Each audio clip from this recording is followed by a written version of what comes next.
This is the Escape Podcast for Star Wars: The Old Republic.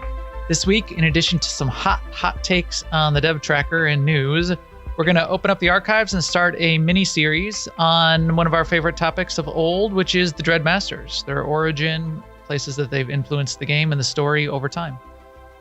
Tons of backstory, lots of major plot points, and we just wanted to remind ourselves of the story we were talking about a little bit, and we thought it would be fun to go back and talk about that. This broadcast astromech is EPC 281.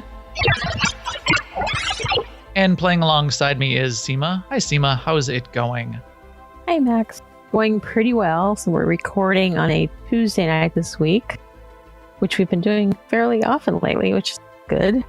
But that also means that we just finished with our mandatory fun night, and tonight we were on the pub side and we went and did explosive conflict in pursuit of speeder. So we're specifically going after the bosses that people need in order to get the Aerotech Fire, which is a vehicle you get for killing a list of bosses that are in story mode ops. So we started with explosive conflict tonight. We got a little bit of a rough start because we were missing a few people, but as more people joined, it got much better. We actually downed the tanks in 2 tries, which the tanks themselves have defeated us before. And then we got to the minefield and one-shot that's another one where we've been defeated before. So by then we didn't have time to finish, but it was a good productive night in explosive conflict, and everyone who was there got credit for Toph and Zorn towards the speeder quest for the Aerotech Fire, which I'm happy about. I also finished leveling yet another Sork during the double XP. Yes, in fact, it's this. No, it's not this Sork. It's a different Sork. Yes, I have too many Sork and its ages. And then I got some command ranks on my smuggler, which is my last class. The smuggler agent is my last class to get to rank 300. I also sort of kept up on my Ossus chores, and I killed the queen twice, which I think you're going to touch on too. But yeah, that was good.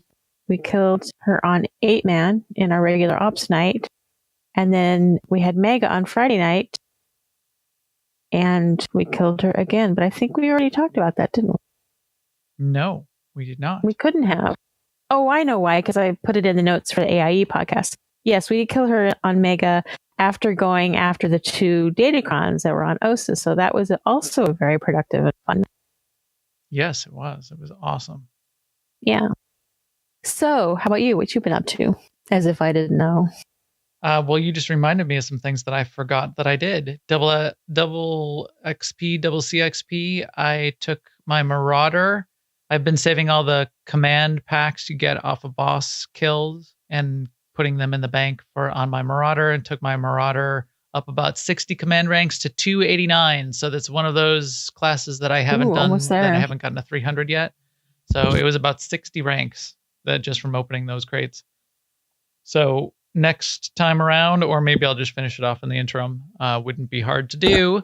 That's pretty cool. Solid attack on Conquest. 2-3 characters hitting target on Conquest. Extra points in a couple places. Part of that was me running extra GSF for the timed weekly on my mercenary. The GSF timed weekly, you have to win 3. That's a little bit tough. The win 8 medals in PvP, that takes about 15 minutes. Win 3 matches in GSF, that took me a while, especially since I was like 0-4 to start off that streak. Presumably, so I did like it didn't 8 or 9 take as long matches. for the other team. No, I imagine it didn't, but then I would have expected them to be like filtering out. But no, then they just keep queuing up and preventing you from getting your timed weekly, apparently, because they're just doing it to be mean, which they're not. I think everybody was having fun, was fine. So when I fly GSF, I like to fly my bomber, right? If it's the satellite domination match and not deathmatch, the bomber's really good, and I'm good with my bomber, and I can lock down a satellite. I'm a big contributor in those matches. I switched over and was trying to fly my strike fighter in the death match, and I don't die a lot, but I don't do very much damage at all. I can't kill anybody. I don't know what my problem is with the strike fighter. I think I need to be more aggressive, and I think I'm just not. I'm not used to flying the strike fighter enough. I need to do it more than just like once a month. So I switched back to my bomber, and I told everybody I'm dropping repairs and mines in the middle of the map. Come get repairs, and I'm doing like practically 10 times the damage in my bomber in a death match. So that's ridiculous. But that's this GSF talk, and that's not the topic tonight. Mega was great. I had a ton of fun. So we can follow up that in our community news too. But we killed the queen in 16 people. Our mega usually lasts from 8 to 10 p.m. Central, which is the center of the universe time zone. Just so everybody's clear on that, why all time should be talked about in terms of central time. We ended up going a little bit late, and some people had to drop. So typically, where you have a hard cutoff, very willing for anybody to leave really whenever they want. But 10 p.m.s are cut off. We ended up going to about 10:30 or so, and got a couple people to fill in at the last minute, and did get our 16 person kill on the queen done there. So that was a fun night. I had not done the data crowns yet, so it was fun to get those data crowns, and it was really fun to kill the queen in 16. I'd killed her a couple times in 8-man. It was a blast in 16. It was a literal blast as well when we killed probably about 12 people with one of the bombs first time through the tunnel. And by we mean Marcus. And there's a screenshot floating around of me that I was live streaming and laughing uproariously with all of the dead, the list of the dead on the pop up on the messages on the screen. I think I won because I killed everybody tonight. When you didn't, you don't need to take all the blame for that. Pulling the bosses early, even though we told you to, and then we decided, we'll just try to fight them. It was still fine. I was all Jenkins, Leroy. So that was that. That was it. And boy, there is quite a bit of news to go through. Now, an Imperial News Network report. So we're going to go through this. It's a ton in the dev tracker. Part of this is part of what's discussed in the dev tracker, probably by about our third item. We'll go through it in order that it popped up, but they obviously made a concerted effort based on some negative feedback that they had to respond to a lot of things. So there's a lot of responses. So kicking it off almost about a week ago, they said, hey, we will be having the Cantina event for Star Wars Celebration coming in April. Come to Chicago. They don't have the full details published yet. In fact, they talked about them trying to publish those full details relatively soon, but it's going to be Friday or Saturday night. They try to host them as close to the convention as they can. A pass is not required. Typically, they don't have all of the details worked out yet, but come to Chicago. It's the Chicago way. I will be there regardless, whenever it is, however they do it. I'm gonna make the point to be there because I am in the Chicago area, the greater Chicagoland area, if you know what I mean. So that's cool. Also, Eric did a post about what's coming next. It doesn't say a lot about what is coming next, but talking about what's coming next. But he did mention that some of the bugs that surfaced or came in 5.10.1, they're going to try and fix sooner than the next planned patch, which will be 5.10.2. Namely, I think the one they're most concerned about is the one with Vet causing, he calls it causing hitching, but when you have lag because you have Vet out as a companion, they want to address that. I think partially because it's game breaking for people if they want to have Vet, but also because they know what the cause is, and I think they know how they introduced it, and they probably can back it out not back it out, but fix it. Yeah. He says it won't be a huge to get a few of these fixes out. It won't be a huge patch, but they want to get a few of those out. The next update is going to be 5.10.2. He just comments that they are going to have a couple of blog posts and some information about what to expect, as well as it's going to be up on the PTS.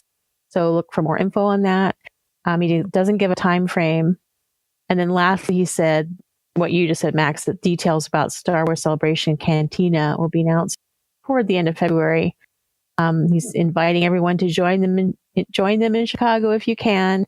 I think he said in the other post that it's usually like the night before an event, and it's usually not in the same, like it's outside of the event, so you don't have to have Star Wars Celebration tickets to come to the cantina. Right. At least that's the goal. Right. Exactly. Yeah. So this was fine. Again, they're trying to say something about the hot topics. There's not much he can say, so it's a little bit weak in terms of what he's saying, but he's trying to say something. So got that going for him. If that's what you're looking for. So don't think that they're not listening, at least. Also, this then led to just the broader response from the team about, hey, we get that you guys have a lot of feedback. We get that. We also keep an eye on the feedback. We haven't been responding to every single forum post because there's like 1,000 a day. And, we don't have 100 people on staff just to be focusing on providing responses to your feedback. But this person said, well, at least why don't you respond to the things that people are that there's a preponderance of posts about, which is fine. And I don't disagree. I think we all would love to hear more responses and more feedback. And I think that's true of any organization, any developer. And if you want to see how this goes across the industry, type in the name of any development studio that you can think of, Epic, Blizzard. Go ahead, pick your favorite that you think is awesome and type in that. And then after it say, poor feedback, poor community interaction, and search it on Google. And I guarantee, I did this. I did this with Epic and I did this with Blizzard. It's going within the last 12 months. There are posts out there in all of their forums saying this company is terrible about communicating. So it's a pervasive problem. We all wish it was better. They do say that they're going to try to get better. We'll see how that goes. But he pointed out at least a few things and responded to a few of the bigger problems. So here he said, number one, we've got Dan on board, new community coordinator. There's going to be some things that Dan's going to be respond to. We'll talk more about that in a second. Number two, win traders, PvP issues. This is a thing that we're looking at. And, I don't know why people have a short memory. This is a thing that they're always looking at in every single PvP season. There's a post and a blog post and them talking about the things that they're doing and how they're looking at this. And this is always coming up. And it's not like they forget and then stop doing it. It's a cat and mouse game with the way this win trading kind of thing works in the middle of the process at the end of the season to go back through the logs and ban a bunch of people. So they're doing that too. Quality assurance. This was interesting. They said they're going to try to get the quality assurance team, who does spend a lot of time in the forums, but isn't sort of on point to be communicating anything, to give them some opportunity to communicate. All right, we'll see how that goes. That's interesting. I hope it doesn't get them in trouble because Eric, for better or for worse, whatever you think of Eric is good at his job. He communicates. He can communicate in ways where he doesn't take things personally, or whether or not he takes things personally and goes and cries himself to sleep at night on his huge pillow. He doesn't come across that way. He doesn't come across as defensive. He doesn't come across as taking things to heart. Hopefully the people that they're giving a license to communicate on the forums don't get themselves in a little bit of a trap and in not being trained and not as effective as Eric is. It's a difficult job. I don't know. I don't know if they should turn the forums loose on them. Maybe if they want to give them a little bit more of a voice, they could maybe do a bi-weekly, like a blog, like Dan could interview them and do a blog post. Yes, maybe something like that. Because this turning people loose like this in a public way is how you get comments like, Well, you guys have phones, don't you? Yeah, exactly. Exactly. Yes, some people should not be talking to. Yeah, okay. And then finally, dev team. Yes, we all want to hear from the dev team. We want to know what you're coding and tell me now because I'm the boss of you. Take time away from you coding to tell me why you aren't coding as quickly as you should be. Yes, I get that. We all want that. Don't ask if. Okay. Yes, we all want that. Hopefully we'll get more. I won't get into my rants about how you should never ask a developer about how done they are. Developers don't know. Developers don't know what they're building and they don't know how done they are. QA knows and project management knows. Never ask the developer. Never ask the dev. Because they think that they're creating universes and they think it will be done tomorrow. And it won't. Mm-hmm. It won't be done for 3 months. And tomorrow they're going to wake up and tell you it suddenly slipped 4 weeks because they don't know. And right. they're immersed in creation. They have their slice of the world that they see and that they can control. Right. And then there's other slices that affect what their outcome and when it gets to the rule seen by the world. But great. So they're going to think about it harder and they're going to try to communicate more. The follow through is what we hope to see. So that's that. So that's what generated all of these posts, and that's why we have 20 things in the news. So yeah, go ahead. I do think that it was interesting that Eric said he had shied away from ever doing these acknowledgement posts like, okay, I hear what you're saying. I'm going to pass it along because of reasons, right? So he said that maybe his reasons aren't as great as he thought they were, and he would try doing more posts like that. And I know that he might get some reactions from people saying, that's what a dumb post. You didn't actually tell us anything. But, in the absence of nothing, people make up the weirdest thing. It's just human nature. If you don't know what's going on, your mind goes to the worst possible places. Like if your kid doesn't come home from school, you start thinking,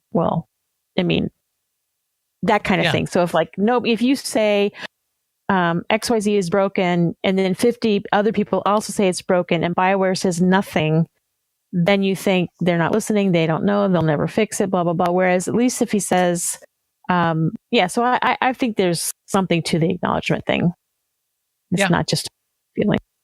Sure. Yeah. I mean, we even saw some of that this week of them having to respond to some tinfoil hat type speculation about weird stuff. Right. And then also there was a thread about how guild perk affect parsing when you're using the test dummies. And basically the request was, can you please turn off the guild perks on the test dummies?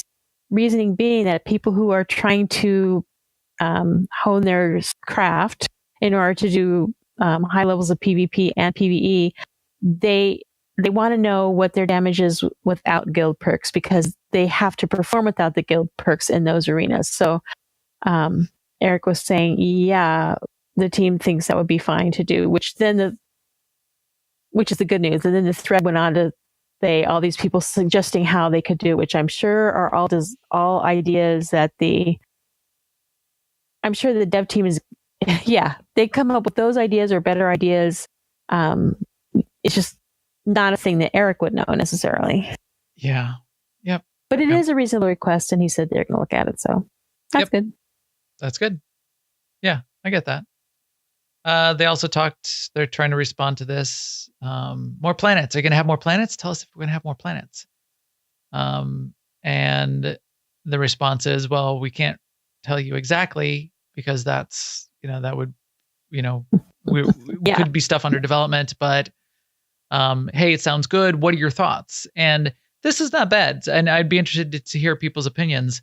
Either would you rather have a new planet or would you rather take existing planets and add new zones to them or expand them and you go on more adventures on Hoth and Tatooine? And I don't know my answer to that. I don't know. I haven't thought enough about it because I like both of those. I like the sound of both of those. What do you, if you had to pick one, Seema, a new planet or, expanded on adventures on some existing cool planets? what we were saying last week or the week before about if they could put together more stuff because they could use assets that already exist because it's going to make a new area on the Hoth or a new area on Alderaan or I don't know why I said Alderaan, but I would rather them do that because I like having a new daily area and I like having a new lair boss. And if they could, punch those out quicker because they already have a template for it in some ways, then I'd be all for that. Yeah, and good point. I mean, I don't know if it's just because I've played MMOs now for a long time, but I'm not super excited about learning. And the thing is too, like if they do a new planet, it's never just a new planet. It's new everything. And new art assets, new creatures. I mean, you can't just have a new planet and have a bunch of nerf herders, nerf sauna. And it's new story, and it's like Iocath was a whole new thing. So like when I go to Iocath, I have to learn how to get around all over again. Hoth I already know. And I like the iconic planets in Star Wars. I like them. I do that too. Yeah. Do I need the new planet Hargan Fargol? And because it's a new planet, it's something I've never heard of and never experienced. I'm sure it's a lovely place, but I really like Hoth. And what if I could have some new ice palace in Hoth? And I don't know. I like Ossus. Like a fight where you fight on tauntauns. You're riding tauntauns around, and you get to fight while you're on the tauntauns. Yeah. And if you don't go fast enough, then they freeze before you reach the first marker. I like and it. then they wouldn't live harm anymore. Although, as BC says, what if we got Kashyyyk? That wouldn't be bad. That would be okay. There would be nothing. Let it go. Okay, I guess if we could get a new daily area, a new lair boss, and new decos, say, on Hoth and on Belsavis. That's also a bad choice because we already have a daily area there. But versus a new zone, I would rather the first thing. But Seema, what about the droid attack on the Wookiees? That's a pretty cool meme. What else? Okay, new topic. Well, I guess Eric did post in a thread that somebody started asking them when they're going to change the 252 to 258 gear strat because it's terrible and stupid. I did not get this.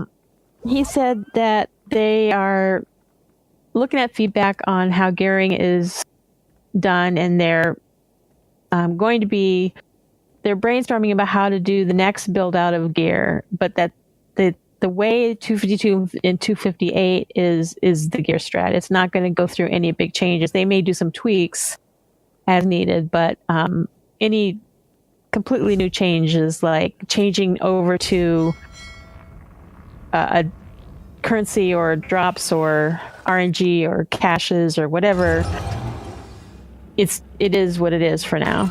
The next big thing might be different, and they're interested in feedback again. Yeah, I didn't understand the players' feedback, and I can't think that I would be really surprised if that was a really common, pervasive feedback. Maybe it is, and maybe I'm just not reading enough of the forums. The feedback was basically the way 252, 258 works on Ossus is terrible and stupid and the worst thing ever, and it's making me want to quit the game, and I'm not going to ever go back to Ossus again, and I'm not going to get 252 gear. Whereas I'm thinking, and the way I've been playing it is, wow, this seems like this is great. I don't have to grind a million command crates, and I've got ways, a few different ways, a handful of ways to get my 252, 258. I've got a roadmap in front of me to be gearing up characters, and I like it. I mean, there are some pieces. I mean, the one thing that I agreed with from the person was the slot bound mods and enhancements. I don't like that either. I wish that just seems like a waste and seems extra cruel. I mean, why bother? Let me put those mods and enhancements in other places. I'm still going to need the full set bonus anyway. I mean, that's one thing that that SWTOR really had over every other game is that. And if you're going to do that, yeah, shuffle. You're right. If you're going to do that, then you're basically just locking in a whole gear piece. So then why do you even have those gear slots anymore? Yeah, you got a point there. There was a couple posts on PvP. One was Season 10 ranked rewards. Well, why don't we have Season 10 ranked rewards out? And they said that they're working on it. They're trying to get the Season 10 ranked rewards out as quick as they can. They also said, and part of that is that problem of looking at win trading and all of that, but they're going to get that out as fast as they can. They also said there was another post in that whole sort of PvP feedback about the tokens that you get, ranked tokens, and them not being legacy-wide. And it's kind of problematic because you need a lot of those tokens to buy one of the PvP, the ranked PvP rewards. And you're pretty much locked into a single character. Whereas PvPers might want to switch between characters and might need to pull a healer to be part of a 4-man team one night. And then you're like, if you're spread out across a couple characters, then you get a whole bag of nothing for all your work, even though combined, you might have enough ranked tokens. Never going to get a whole bag of nothing. So a big bag of jack squat, as I like to say. So that was fine. I do like to say that. Seema knows I say it all the time, apparently. And then they said, then it was another one of these. You never listen to us, that you never come into this PvP forum. No one ever looks in here ever for any feedback ever. Do we have to post all of our forum in the general channel because that's the only place that Eric is responding to right now? No, it's not. But here's a thread to be open to additional feedback that you haven't posted elsewhere. We're also looking in those other forums. Eric, I mean, he's not. You can't even like read in like a eye roll sigh into his text. He's always he's very across positively. You guys you do not underestimate how good of a job he is, a good of a community communicator he is. Because right here, not at all. I'm saying that you need to repost the information. You do not need to repost the information placed elsewhere. I'm happy to. It's like, Eric, I would be.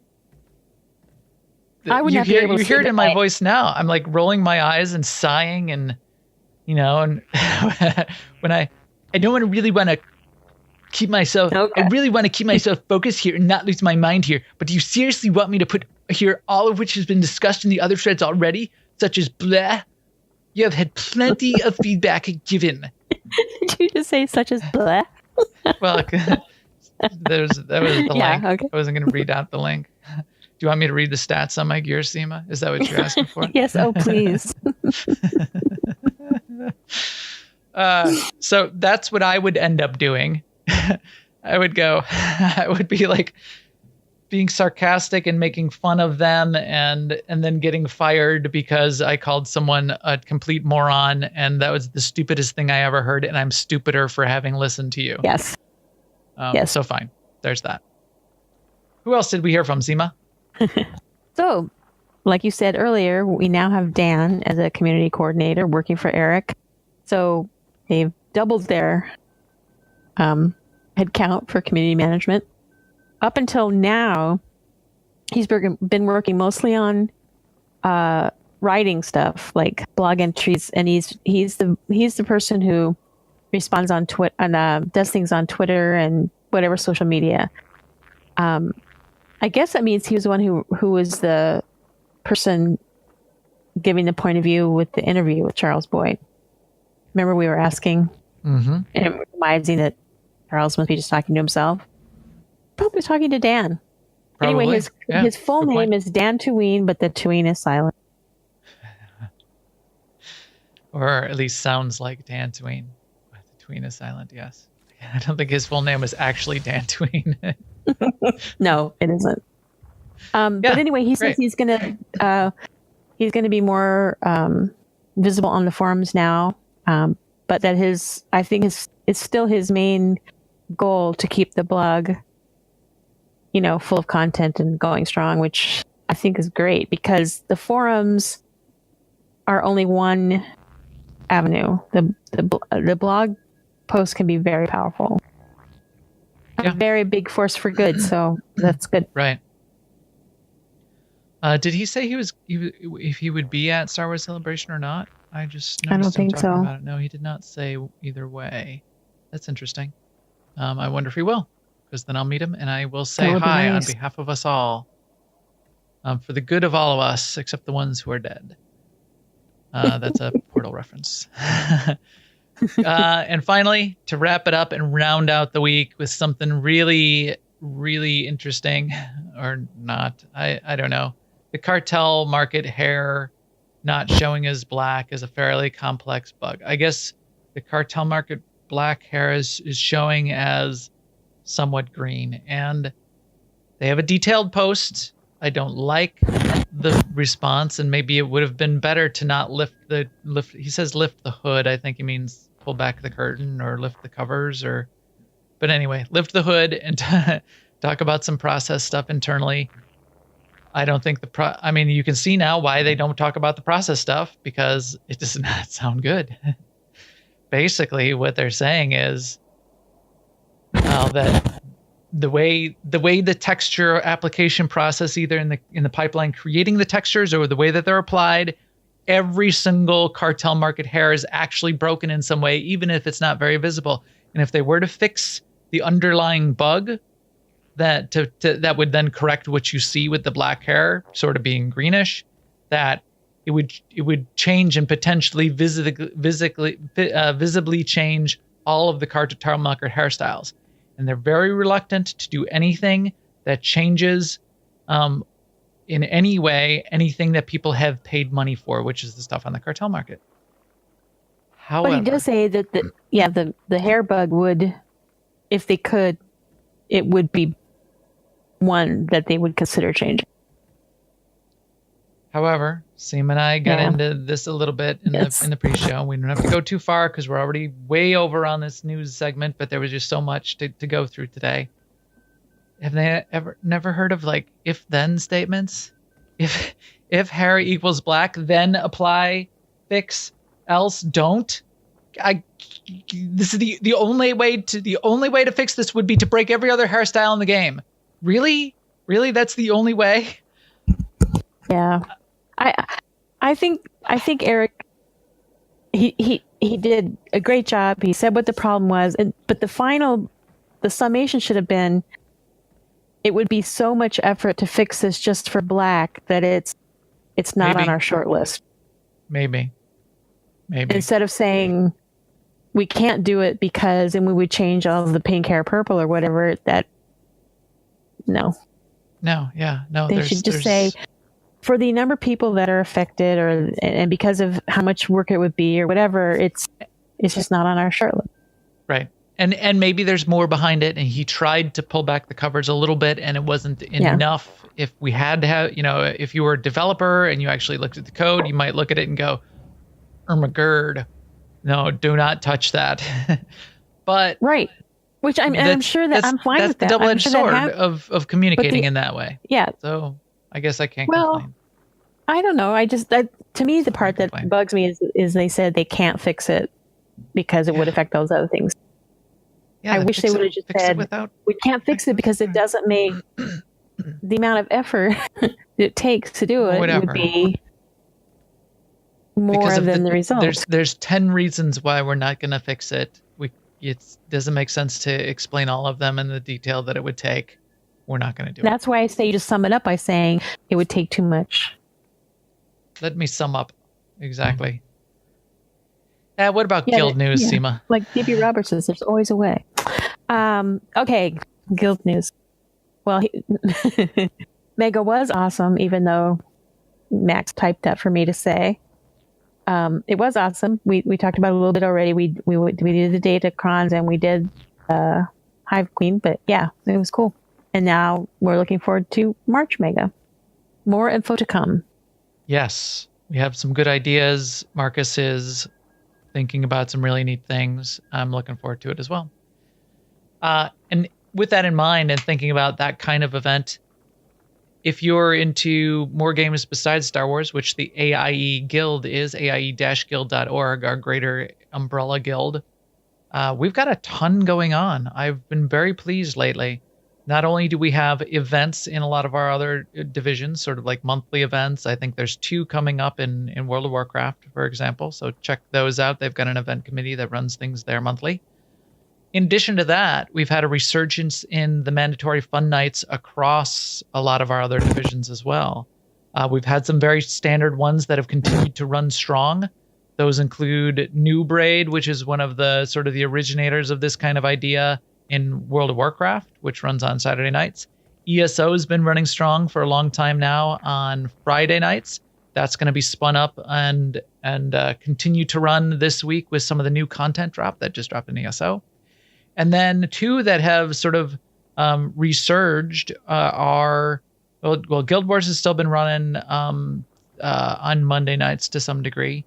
And then Final Fantasy has been reborn, a realm reborn on Wednesday nights. So they're going to be doing some big things and having like a mandatory fun night on Wednesday nights. And Star Trek Online. We've got a small crew of captains, a fleet, and fleet holdings in Star Trek Online, and they're now running with one of our own Star Wars officers who's helping out over there. Dent is helping out with some of the Sunday night mandatory fun night and Star Trek. I thought that was really cool. A lot of good things going across there. And finally, boy, this was a lot. I'm tired. Shout out to the chat room for putting up with it this long, coming along for the ride on all the fun news. We'll catch up with all of you after in the post show. We got a drawing going on here, a little contest. Don't forget to put I think the word of the day is dread in our drawing for our bot. It's going to do the drawing in the chat room, but you guys are awesome. Thanks for hanging in there with us. And now let's transition. Let's talk a little bit about why we're sitting here on Belsavis and some of the things we've been membering lately. Member?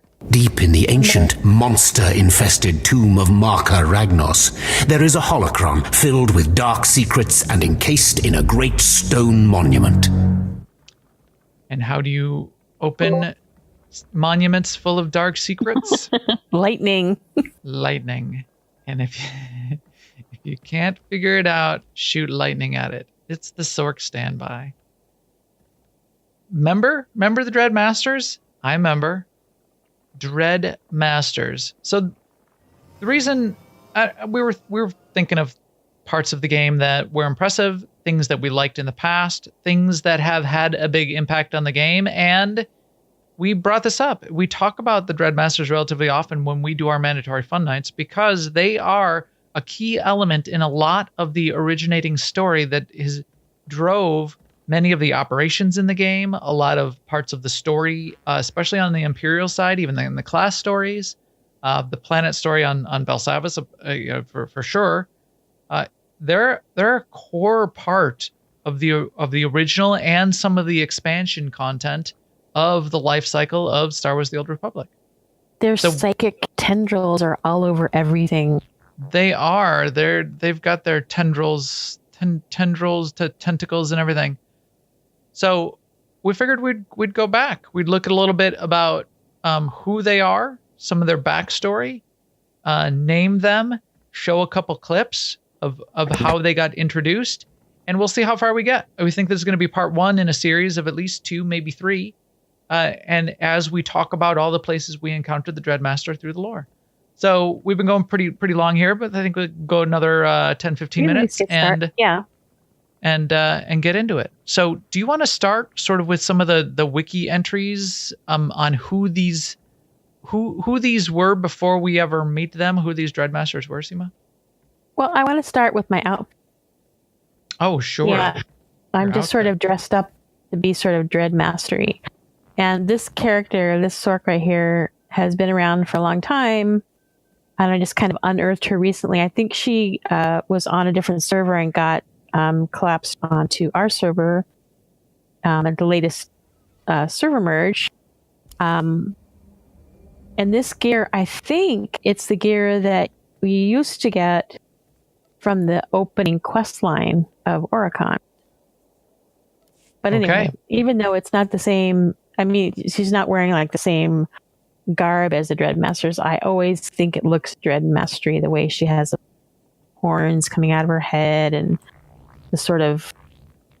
Yeah, they're the classic, that classic cursed Sith dark magic, dark side deal. Yes. But yes, I'm wearing my Dreadmaster mask in the theme of the Dreadmasters. It's not one of their best masks, but it's got the little teeth that like Raptors have, the little sharp. Yeah, I mean, teeth. I just wish they had like little adornments, the little wings coming off the sticking top, out. Yeah, they don't have any of the. It's just sort of just a plain dome. Like I'm a pawn version of them, and they're like the rooks and queens. Anyway, in terms so of background, who are these Dreadmasters?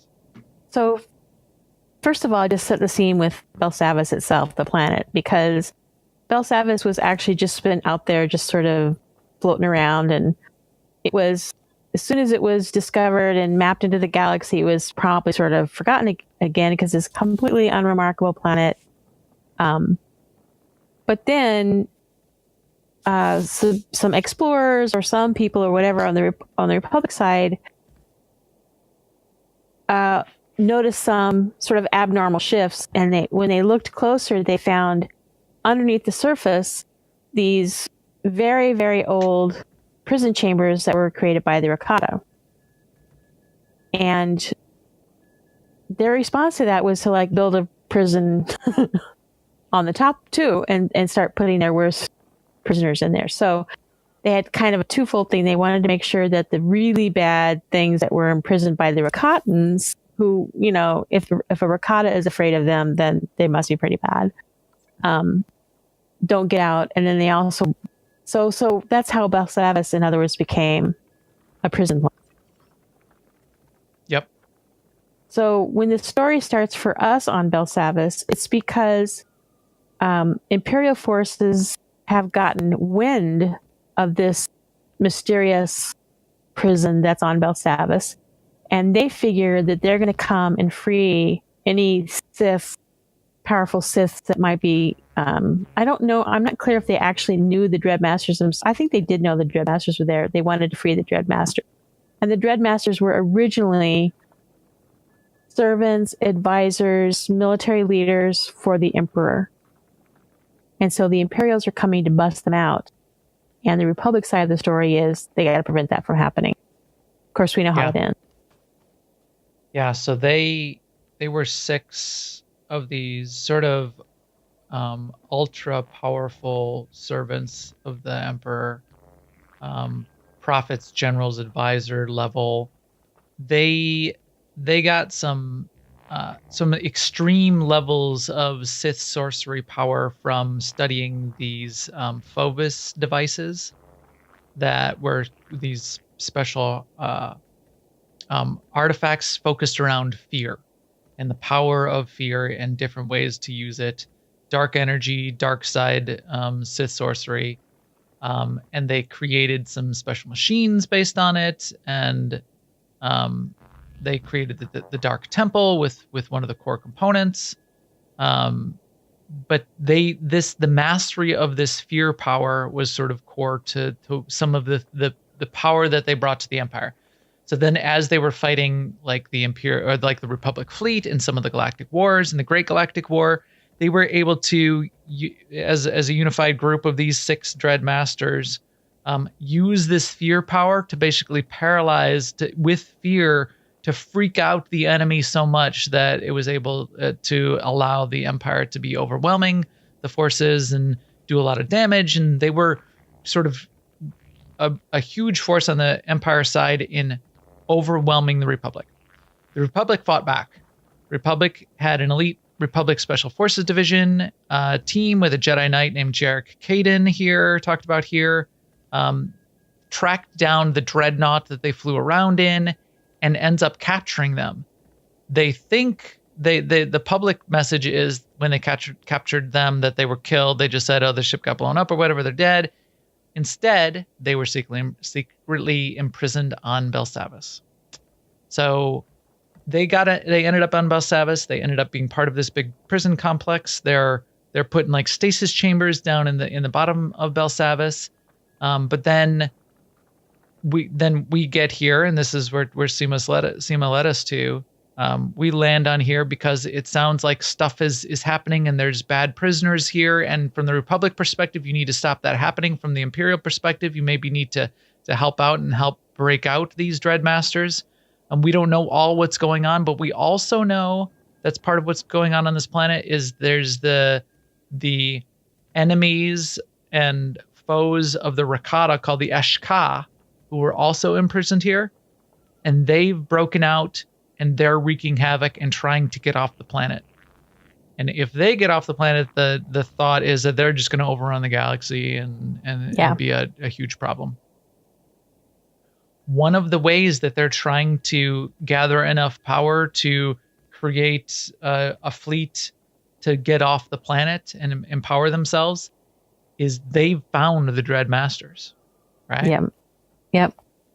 So they find them and they decide we're going to draw on their power. We're going to suck dark side fear power out of them and use that to make us more powerful. And that's when we show up on the scene. And that's what's going on. That may not have worked out for them.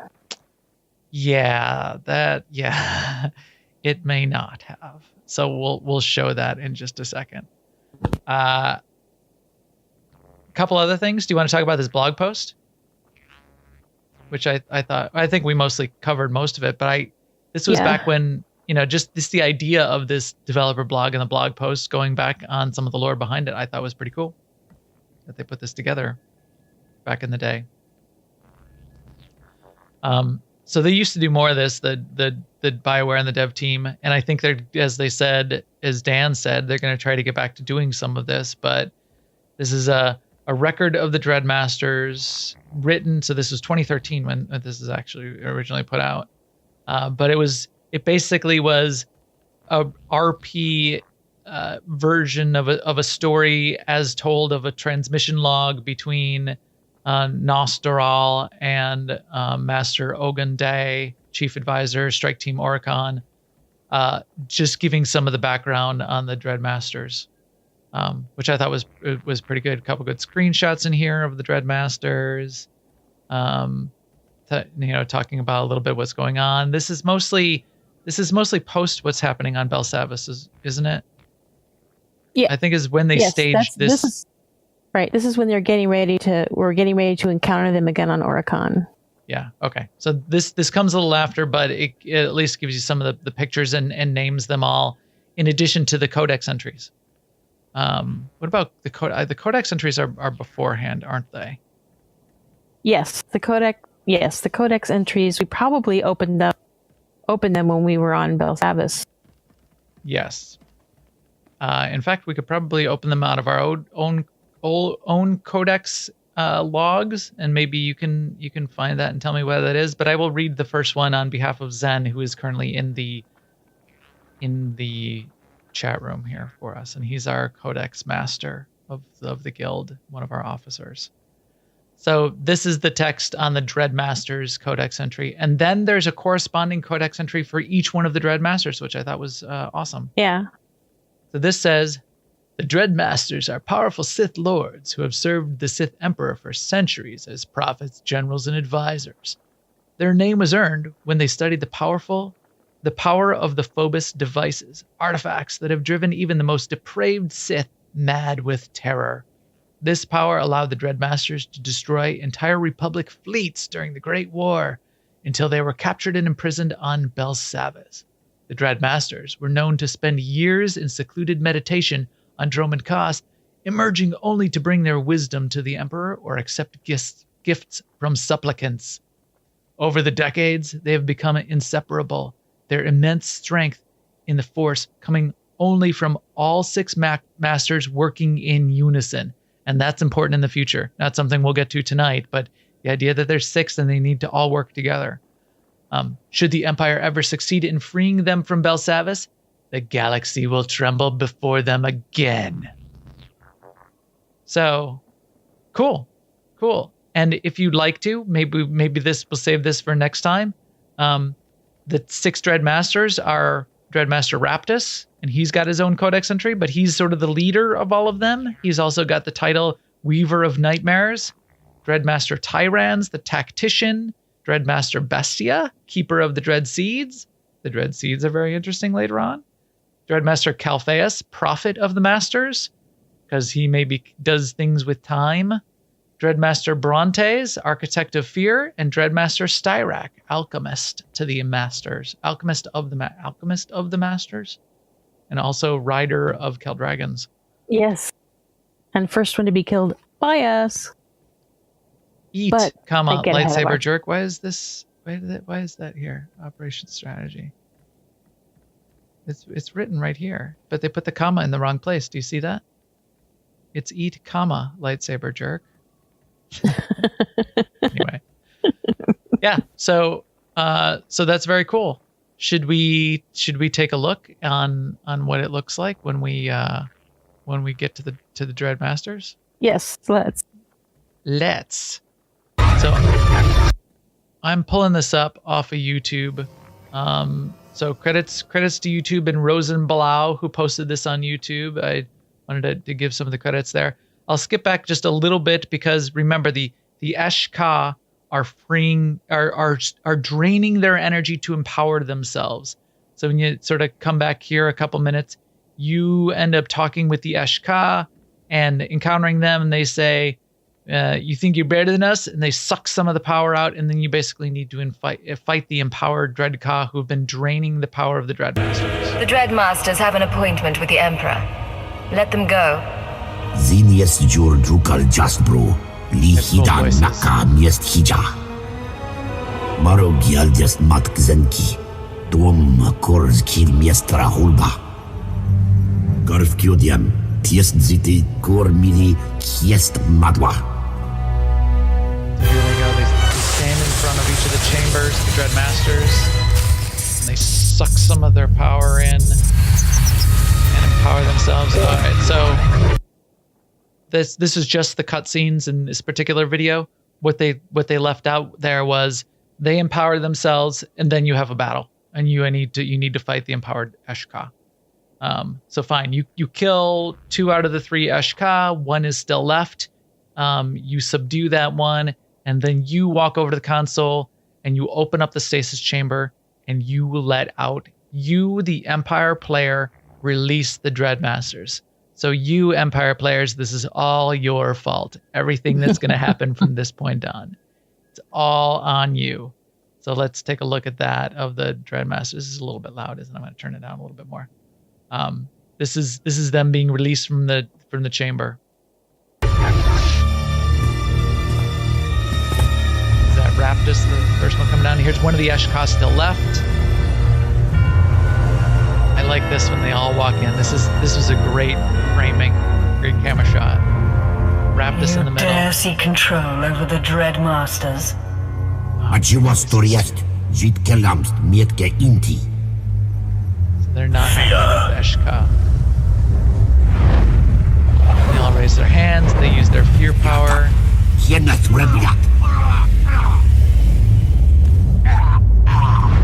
the Eshka dies drowning in fear.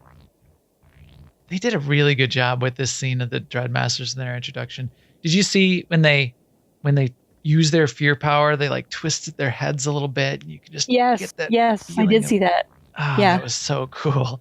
Let's back I love up it just a tiny bit and see that again. Yeah. Oh, the voice acting too. I love Bestia's voice. Dreadmasters. Blah, blah, blah. Abominations, all of you, choking the skies. Fear. They all raise their hands and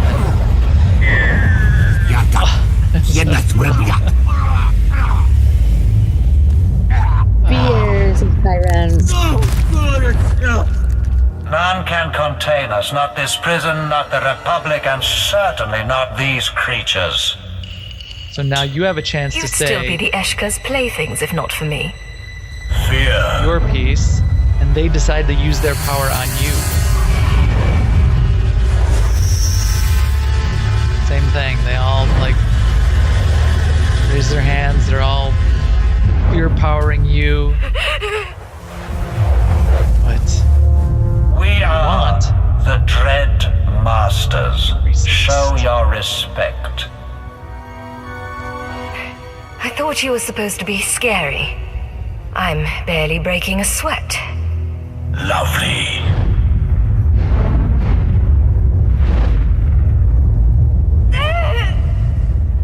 Enough. Releasing us from the Eshkar's grip.